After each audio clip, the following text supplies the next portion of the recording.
Hello, OFC fans and MMA peoples. Welcome to the OFC 18 play-by-play. I haven't been doing a lot of these, mostly because there haven't been fights that really stand out. Oddly enough. Disappointingly, I must say as well. Because realistically, I was really hoping that there would be like a fight that would demand a play-by-play for almost every card. It's not been the case. So, I feel the UFC's matchmaking woes now. OFC 18 was the finalization of the Cruiserweight GP tournament. And let's just go through quickly on the card. Garrett Wiley, flyweight match, defeating Kevin Sweeting.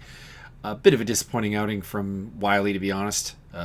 Pretty well-rounded, pretty epic action fighter style fighter. And he took it to decision against a guy who can only grapple, and is a god-awful stand-up artist, and the stand-up wasn't nearly one-sided enough, I guess. Mark Hook Jacoby defeated Craig Bell. Again, kind of a letdown fight. Jacoby was supposed to be like a really hot striking prospect, and Bell is just a dude. But at the same time, Jacoby's only on his fourth fight, and has limited grappling skills, so admittedly, any threat of a takedown kind of shuts him down a little bit. So hopefully he'll get better. And then we go into the GP bouts. In the alternate bout, Jason Paul Mulrain knocked out Adam Bang Bang Garrison. Pretty quickly, too. 47 seconds. I was pondering doing this one as a commentary. Might still go back to it, to be honest, because you could probably get that done pretty quick. And then Kevin Kilowatt Gowman defeated Martin Edmonds via grounded knees in the first round. Also a pretty interesting fight.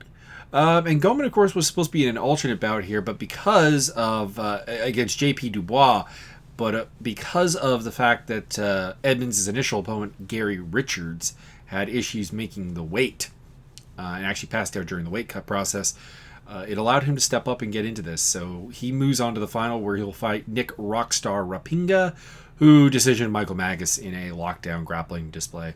He beat me. My heart is broken. Adam Maverick Asenza submitted Logan Razor Saberhagen. Saberhagen had a lot of... I really thought he would be a really good fighter when I signed him. It has not happened that way. He is now 0-2 in the OFC and is showing some serious defensive problems, and I don't really have much more to say about that. He's been knocked out and he's been submitted now, so he's having problems. Tracy Boom Boom Okuma outstruck Sarah Headhunter Banks for a unanimous decision victory. Pretty one-sided, to be honest. Banks is kind of like a brawler and just ran into a way better boxer in Okuma. Still an interesting fighter because she does hit pretty hard. She is very tough, and I think we'll see some more from her, but this was not particularly competitive. Nor was Stephanie Magus versus Gail Sullivan. Stephanie Magus winning via a TKO in the first round there. Not much more to say about that. And in the shortest fight of the night, Kaspari Zigomanis knocked out Matthew Battier in just 12 seconds. Battier shot in for a takedown and immediately got knocked out. There's not much else to say about that one. So let's move on to the GP finals. Kevin Gowman, Nick Rappinga, striker versus grappler, big guy versus kind of shorter 205er. I was going to say neophyte, but then I forget that this is actually Gowman's 11th career fight. So actually pretty established. And this is actually Rappinga's only 10th. So ironically, he has more fights, even though Rappinga's fighter dates back to like the beginning of the whole simulation process, and Gowman's doesn't. He's fought a bizarrely large amount on the regional scene in a relatively short period of time. I don't really know what to make of that, actually. He had wrapped up I think he was 8-1 coming in. He fought like 9 times in like a year and a half sim time, which is bizarre. Normally you need like 3 years to get that kind of time in, but oops, sorry to drop something. Just let me get that. Where did it go? There it went. It's just a brush for my razor. So, I mean, looking at this from a about perspective, I mean, obviously you have the fact that Gowman wasn't supposed to be in the tournament. He's a complete wild card in that regard, but his style's pretty simplistic. He's a tall, big 205er, hits pretty hard, decently outside striking. I think he's something like 6'4", 6'5". Rapinga's only about 6 feet tall, shorter, a little bit more known commodity, well-rounded, has a good boxing game, has a good takedown game, has a good jiu-jitsu game. Definitely has more avenues to winning the fight than Gowman does, just because of that. But we'll see. Gowman's obviously got the ability to possibly make some surprising things happen here, and that will obviously be potential problems here, and the lack of prep time could definitely play a role. And we'll see how this goes. Because that being said, I mean, Rappinga was prepping for Edmonds or Richards. Edmonds feels very similar to Gowman. Richards is very, very different from Gowman, but the same kind of ranged striking game. So I don't know. I think he should probably be reasonably prepared for this fight, and he would be my pick heading in to take the gold. And we begin the cruiserweight finals here in the GP. Kevin Kilowatt Gowman versus Nick Rockstar Rappinga. Early on, we got some exchanges favoring Gowman here, working a leg kick, long jab. Rapinga's at a serious reach disadvantage here, and striking has never been his forte, but he is pretty competent. You can see the hands are high. He's defending well. Check that leg kick there. Very nicely done. He's going to have to cut the cage off and see if he can put Gowman's back to the cage or get him down to the ground. We'll see which of those can happen here early on as we get moving. This is a 5-round fight potential, or I can't remember actually if this is no, this is a 3-round fight. This is a 3-round fight potentially, in reference to the fact that these two men have already fought fights earlier on tonight. Gowman winning a pretty quick KO, and Rappinga having to work for a 10-minute decision over Michael Magus. And Rappinga has him countered, or not countered, but cornered, cut off, herded into the cage, and we're onto the ground here on a double leg takedown by Nick Rappinga up against the cage. Gowman's ground game is pretty simplistic. He's historically been a guy who really just kind of holds guard and hopes for a stand-up. And you got to think that Rappinga, who is a Renzo Gracie schooled fighter, is going to have some ability to cut through that and make things happen. He is a very good jiu-jitsu guy. That is his predominant thing, and you can already see it here as he is already gaining side control against Gowman against the cage. Gowman is making him work, though. He is pushing off the cage. He is trying to roll into him, trying to regain the guard, trying to see if he can create separation to get up. Rappinga digging in with an elbow to the ribs there. Very nice. Forearm across the face as well to make it difficult for Gowman to breathe, make it difficult for him to move, and of course allow him to get some damage in there relatively easily because he just steps up the elbow, drops the elbow down, and has basically, infinite ground and pound. While being in a good position to continue to control this fight up against the cage. Gowman trying to swivel, really kind of doing the full almost cartwheel here against the cage as he's trying to get out here. He can throw elbow or knees from that position and even kick, but I don't really think it's going to be terribly effective. He's still got Rappinga very close to his body. I don't think there's going to be a lot of power on that. There is a knee thrown to the top of the head of Rappinga. He needs to watch that. The referee does give him a warning about top of the head. Needs to work for some other things here.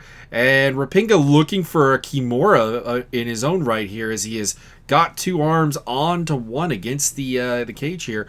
And Gowman pushes out the cage, kind of escaping from this. But Rappinga, forcing a scramble here, actually elevates him and puts him back down on the ground. So again, we're back onto the ground here. And Nick Rappinga is getting the fight he wants. He wants this kind of grappling affair. He wants this ability to ground Gowman and rob him of his explosive fight finishing energy that we have seen him use to a great extent here already.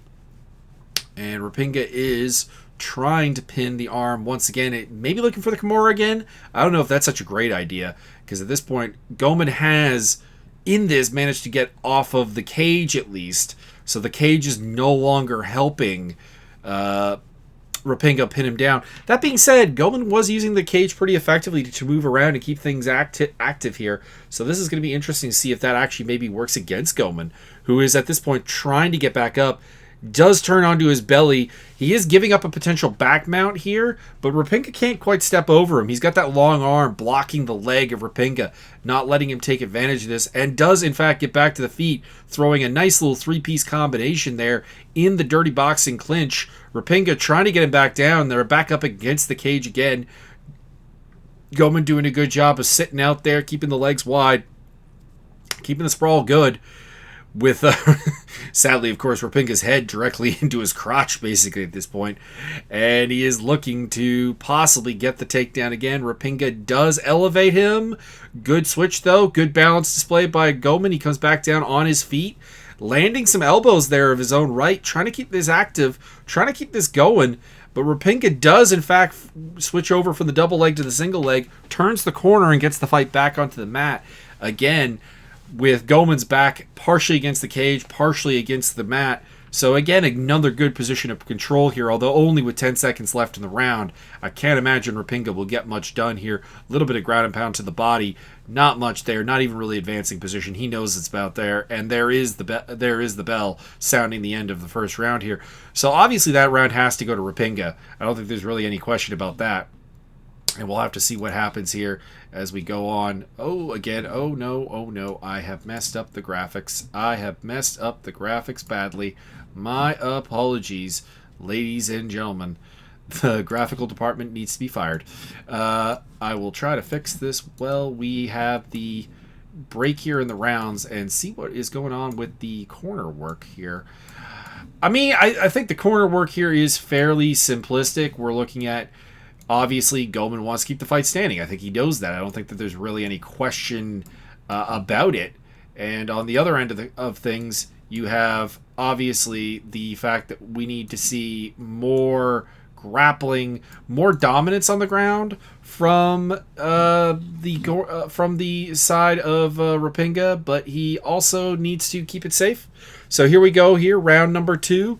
Nick Rappinga versus Kevin Gowman. Rappinga coming out again aggressively, trying to, again, he's got to keep this fight close range. He wants it in the pocket, or he wants it in the dirty boxing range. And we'll see what he can do here. Gowman is, again, very long, pretty skilled at range. It is his game there. He's powerful. He's got fight-ending ability. And we'll see if that comes into play here, honestly, because if this round goes like round 1 did, you can't really see it going anywhere but Rappinga. And Rappinga then has him up against the cage, working on him, trying to get this fight to the ground, trying to get that jiu-jitsu style game into play. And Gowman is making him work, though, for this. He's hitting him with pretty hefty knees to the body and to the thigh. We're a little under a minute, I should say, into the round, and Gowman doing a good job of keeping it standing. I mean, at this point in round 1, he was already on the ground, and now you've got Rappinga trying to turn that in. But again, I think he's going for this double leg, and I don't think the double leg really works. I think Gowman's got too strong of a sprawl, too long of legs, too long of arms. He can kind of control some things. He's just got that ability to get the leg out there and stop it. The single leg, I think, was what really worked for Rappinga, or possibly a trip. We'll see what he can do, but just as I'm saying that, actually, he gets a trip on the left leg and does, in fact, grapevine that leg, and after some work, gets this fight to the ground. We're on the ground once again. We saw Gowman was able to get up the first time, but was taken down again, and he's got guard this time at least. Last time, he was pretty much immediately into the side control, and this time he's holding the guard, very close guard, very unoffensive, very not looking to do a lot, just kind of locking him down, making him work, throwing elbows from his back into the shoulders and neck area of Nick Rappinga. I assure you, those don't feel very good. Those are very uncomfortable and are a way to make someone on top of you do something. I just don't necessarily know if he wants Rappinga to do something here, because when Rappinga gets past the guard, he's very, very effective. And indeed, he does get to the half guard there, gets past one leg, working some ground and pound on the ground. And again, Gowman is doing a good job of using the cage, though. He's kind of got himself back up, trying to work a bit of a wrestler sweep here, maybe, or a switch here, maybe, or maybe trying to get this back to the feet. And he does indeed explode back to the feet. Kevin Gowman with a big knee and actually ends up on top of Rappinga, who falls over after taking the knee. Gowman lands a little bit of ground and pound. Rapinga's scrambling, and Gowman wisely, in my opinion, disengages from the position. And with 2 minutes left, we're back on the feet.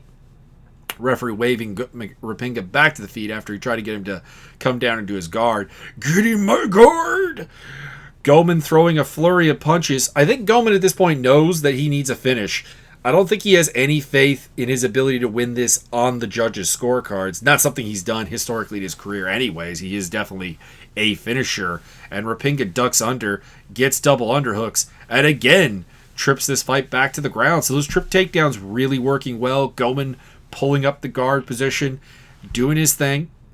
And he's doing a very good job of not accepting that this is going to be a fight that Rappinga gets to control. He is being offensive from the bottom. He is moving. He is making Rappinga expend energy, which, of course, this is a tournament scenario. We saw Rappinga already have to fight a relatively high-paced 10 minutes. You got to wonder how that cardio is going to be. Rappinga, for his own right, though, is targeting the body with the ground and pound, so he's trying to take the fight out of Gowman that way as well. But Gowman is still hanging on there, doing a good job. Actually kind of working for a Kimura there. I don't think that's going anywhere. And Rappinga indeed basically sets that aside and stays in the guard position here with about 40 seconds to go. Here in round number 2, Rappinga working the ground and pound game, mostly to the body. Good little short hooks, getting in there, smacking hard. We'll see what he can do here long term. And time running down here, about 20 seconds to go in the round. Rappinga is still pinning Gowman to the mat, but Gowman landing some strikes of his own, a couple of open-handed slaps actually to the ears. Those are very annoying. And of course working his elbow game both to the neck and the shoulders area. Not really thinking about going for like an armbar or a triangle choke. With those long legs, you think he would have that ability. But anyways, that's 2 rounds in the books, and I think safely you can say that Rappinga is leading this fight right now. Let's have a look at what we got from the corners right now. And it looks like the Gowman corner is telling him exactly what he needs to know here. You're down 2 rounds to none. You need to go for broke, and you need to look to finish this fight. And we know Gowman's got that ability. We've seen flying knees from him. We've seen kicks from him. We've seen punching knockouts from him. He's a powerful fighter. He's a long fighter. He's got long limbs, long rangy stuff. Rappinga's corner, so he's been pretty happy with how things are going. I can't really say I blame them. He's been losing what stand-up there is, of course. But at the same time, he has been able to more or less get this fight to the ground when he wants to with the clinch. Now, he needs to abandon that double leg approach, if you ask me, as they call the seconds out of the cage, and we get ready to go here again. Gowman versus Rappinga, round number 3. They come out and they touch gloves.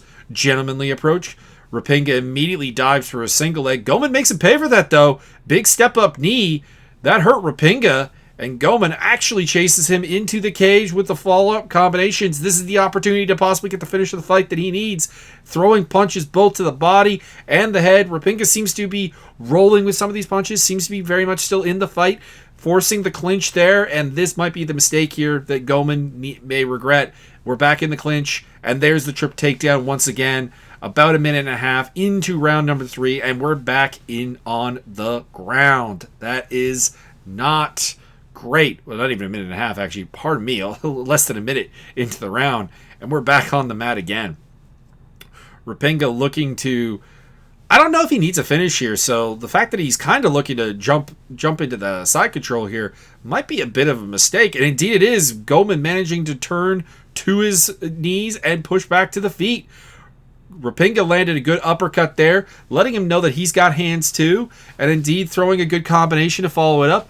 Pins Gowman to the cage for a brief moment. Gowman circles off of it, though. Lands a knee to the body, or maybe the head. I'm not quite sure. I think that was more like the chest area of Rappinga that ate that knee there from Kevin Gowman. And Gowman, from range, again, throwing out that jab, trying to find something. He's trying to make that reach work. Again, 6'4", very tall for the division. Rappinga not that tall, and eating punches right now with a couple of reaches at disadvantage. And it is still the Kilowatt trying to pour it on here. Rappinga is not looking for a takedown. I find that a little bit interesting. We're only about 2 minutes into this third round here. There is 3 minutes to go. Very dangerous. I would think he would want to force this fight to the ground because the stand-up has been very one-way traffic. Rappinga's not really landing anything. The best he's got is he's kind of pawing out there with a jab and a right hand. But they're not really working. He needs to get closer. He needs to make this a wrestling match, a grappling match. He needs to make it dirty and ugly. And he's not doing that right now, although he is landing a good leg kick to the a good leg kick there. Showing his own leg kick game, trying to maybe remind Gowman to use his legs, because every time Gowman has been willing to go with the striking game, it has obviously compromised him and left him more open to the takedown than previously. Rappinga indeed does shoot for the double leg, but that one is stuffed. Gowman landing a good uppercut, digging in there, forearm to the face. Rappinga back to his feet, trying to throw back as well. He does land a couple. We're now in this pocket, and this is where Rappinga usually actually is a pretty competent striker, and it is showing. Good dig to the body there with a lead hook, followed by an uppercut to the chin. And Gowman is a little bit hurt there. A little bit of blood coming from the nose area of Kevin Kilowatt Gowman, who actually lands a ranged foot stomp. I don't think I've ever seen that. And Rappinga goes for the takedown, trying to force the clinch on him. Gowman does a good job, though, of forcing that away and actually landing a good knee to the body. He's getting some good job on these breaks. When he's able to break these clinches very quickly, it has worked very, very well. Pawing out jab there from Gowman, forcing Rappinga back. Thunderous body kick there from Gowman. Rappinga is hurt. Rappinga is very hurt. Follow-up punches, a flurry of action here.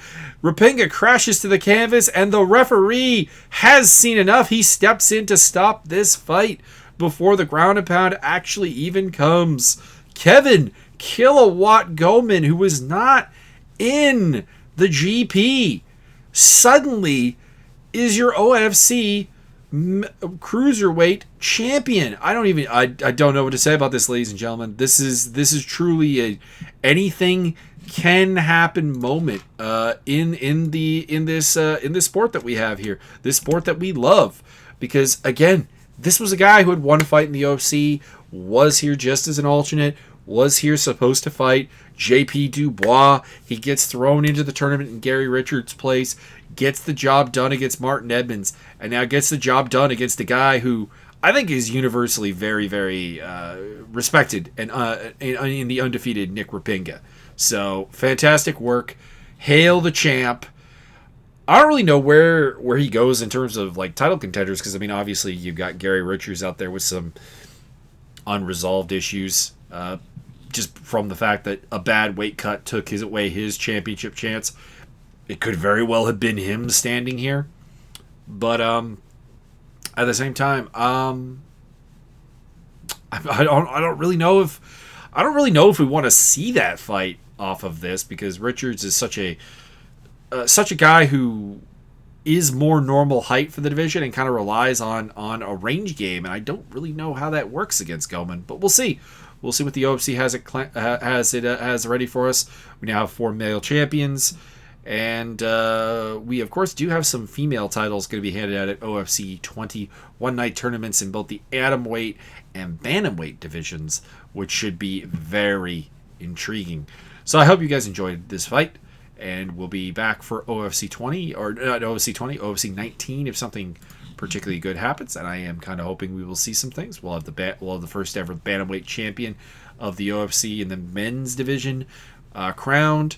The kind of like sneaky, possibly really interesting fight might actually be Joey DeBalma Folk versus Diesel Derek Kaczynski, a bantamweight fight that really probably has a little bit less hype than it probably deserves, because Kaczynski is a scrambling machine, and DeBalma, I mean, that name, kind of stupid, but at the same time, he does have the ability to land some exceptionally hard shots, and I am looking forward to him potentially being able to do that come next event. Also, Christian Skellenberger versus Tommy Makovic. I think that could be a very interesting fight. And the human highlight reel, Ashandai Showtime Davis is on the card. So there's a lot of potential stuff there that I think will be very, very good. And I hope to be delivering that to you come next week. Or actually later this week.